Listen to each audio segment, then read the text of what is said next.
Guys, we're at Cardrona again today. We're going to do a simple drill. This is the simplest, most easiest drill you'll ever come across, but it cures two faults, or at least two faults. It's going to be good. Shame about the weather. Weather is miserable. It's been really frosty the last couple of days, a bit of snow as well. Peebles Golf Course has been closed for 3 days, but it's a bit milder now, but now it's damp, but that's fine. So let's go. This drill is simple. This is, as I say, this is one drill that can cure two serious faults in the golf swing. So the first point of this drill is we're going to try and prevent coming over the top. Over the top is a move where the right shoulder gets high. It can produce different paths and face to paths and all sorts of funky things. But today we're going to use this simple drill for two reasons, and the first one is going to be to stop coming over the top. So coming over the top produces, on the way down, we get to the top of our swing, and then on the way down we stand the club up. Everything's going in this direction, the body's opening too quick, right shoulder's going forward and high, the clubs stand up, and then we cut across the ball producing slices, pulls, hooks, all sorts of things. So this drill is going to ensure that we can flatten the club out slightly and get the body to move first. So when we get to the top of the swing, if the body, bottom half, moves first, then you can see my hands drop down, which flattens the club out, and then from there the club head gets thrown towards the golf ball. Body moving first, the bottom half moving first is the key here. Now this drill is going to give you the sensation of that, it's going to make you feel that, but then when you actually go and play it, remember we've talked about feel and real being very different. It might not look like that, but if you can feel it, halfway there. So I've teed a ball up here, ball's teed up. I've got an 8 iron.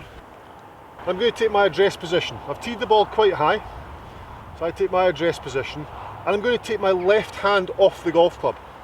So my left hand is now off the golf club, and I'm going to swing up to the top of my back swing. It's moved away from the golf ball there.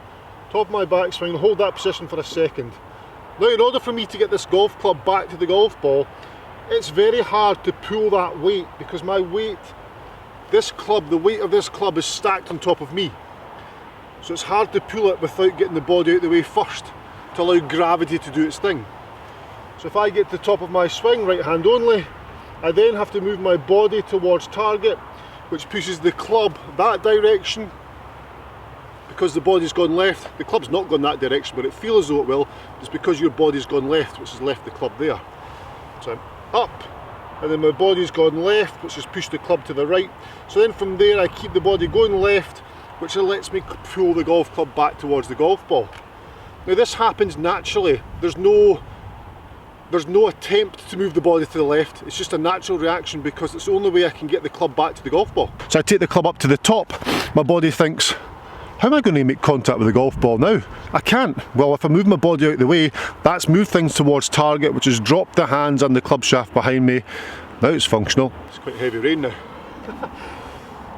Up the top, move body towards target, which allows me to drop the club behind me.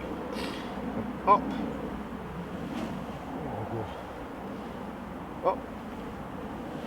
And I'm sure you can see this club there, and then the club falls more behind me. Up. Move the body out of the way. Onto the ball. Up. Move the body out of the way. Now feel and real, as I say, are very different. Feel and real are very different, so I'm not sure if that even looked as though the club was dropping a bit more behind me, but I felt as though it was. There was certainly no way it was going to go out in this direction. So up to the top, and then my body has to move. If I'm playing forehand in tennis, I get up to here, then my body moves to make this motion. Racket falls behind.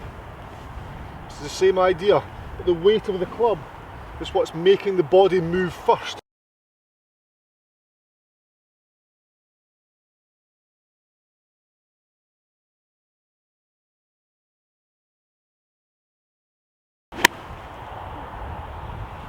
Okay. It really is a strange sensation hitting balls one hand.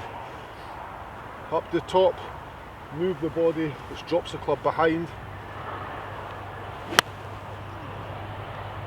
There we go. Then apply the right hand, the left hand, sorry. So then we apply left hand on, so we're trying to create the same motion. So left hand's on, but we're trying to be more right arm dominant. So putting the left hand on is just there for the ride really, up the top, and then we move the body and feel as though the right hand's more dominant. And eventually we'll produce a golf swing. It's all a bit slow and kind of feeble to begin with, but it's because we're trying to create the feelings. Eventually that'll speed up, eventually the body will start moving out of the way. That's a great drill to drop the club behind you, prevent you from coming over the top, more into out path. That is an absolute win.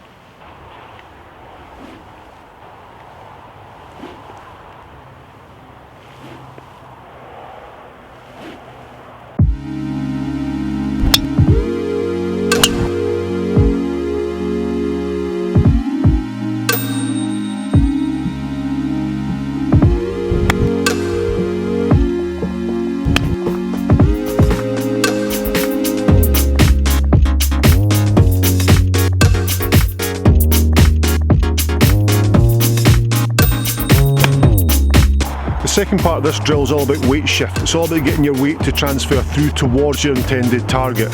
Notice how the right shoulder there on that last motion was kept a little bit lower and rounded, so all this motion of getting the body turning, the shoulder's going to stay more on the level. It's going to get your weight through towards your intended target. No more sitting on that back foot.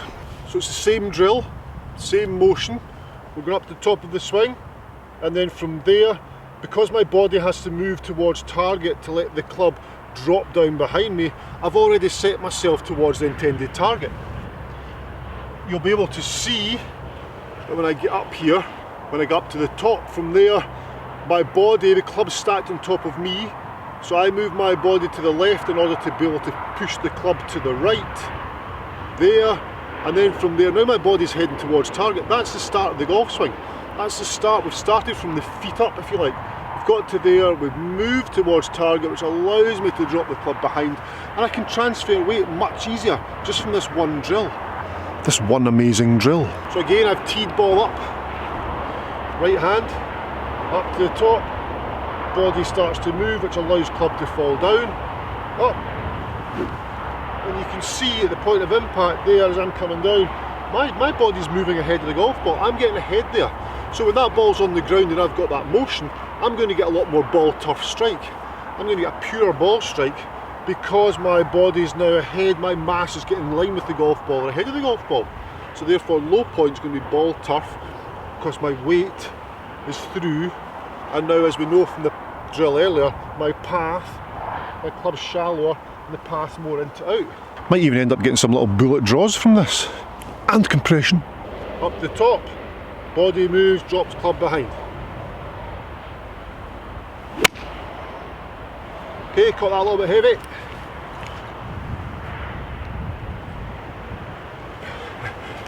Told you to get a compression. I never said this was going to be easy. Up the top, body moves, which drops club behind.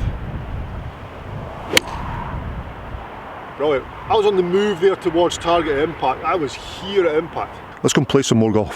One key thing that we need to remember in golf that I keep banging on about is there's no right or wrong. You know, there's all these fundamentals. Yes, we adhere to them. We know how we have to grip the club and line ourselves up in order to be functional.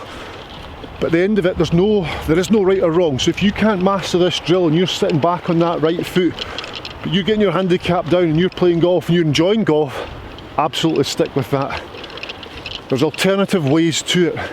So all these little drills that we do, are all to help the individual, not the whole mass of people, not the golfing world.